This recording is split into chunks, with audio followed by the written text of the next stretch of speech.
કાંકરેજ તાલુકાની જીવાદોરી ગણાતી બનાસ નદીના પટમાંથી બિનઅધિકૃત રીતે રેતી ભરેલ ડમ્પરને ઝડપી પાડી પાલનપુર ખાણ ખનીજ વિભાગ દ્વારા દંડનીય કાર્યવાહી કરવામાં આવી।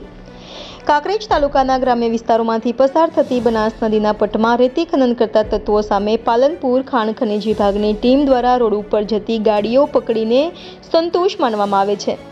સ્થળ ઉપર જઈને ચેક કેમ કરવામાં આવતું નથી, ગાડી કઈ જગ્યાએથી ભરવામાં આવી છે અને કઈ જગ્યાએથી રોયલ્ટી પાસ કાઢવામાં આવે છે એ સ્થળ કેમ ચેક કરવામાં આવતું નથી। ત્યારે હવે કાંકરેજ તાલુકાના અરણીવાડાથી મુડેડા તરફ જતા રસ્તા ઉપર એક ડમ્પર નંબર GJ08W1584 ને પાલનપુર ખાણ ખનીજ વિભાગના રોયલ્ટી ઇન્સ્પેક્ટર રાકેશ સંદાણીયાએ ઊભી રખાવીને ચાલકની પૂછપરછ કરતા જાણવા મળ્યું હતું કે સાદી રેતી ભરેલા ડમ્પરને કોઈ પણ પાસ પરમિટ વગર બિનઅધિકૃત રીતે રેતી ભરીને પસાર થઈ રહ્યા છે। ત્યારે ડમ્પરને શિયોરી પોલીસ સ્ટેશનમાં સીઝ કરીને દંડનીય કાર્યવાહી કરીને પાલનપુર ખાણ ખનીજ વિભાગની ઓફિસ પર રિપોર્ટ કર્યો હતો,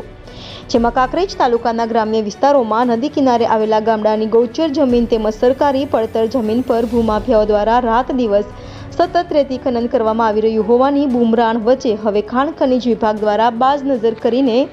આવી બિનઅધિકૃત રીતે રેતી ખનન કરતા તત્વો સામે કડક પગલાં ભરી દંડનીય કાર્યવાહી કરવામાં આવી રહી છે। પરંતુ ક્યાંક ને ક્યાંક સ્થાનિક તંત્ર દ્વારા આ અંગે જે તે વિસ્તારમાં આવેલ રોયલ્ટીવાળી ગ્રામ પંચાયતના નદી વિસ્તારમાં ચેકિંગ કરવામાં આવે તો મોટું રેકેટ બહાર આવી શકે એમ છે અને હવે અધિકૃત રીતે કે પછી બિનઅધિકૃત રીતે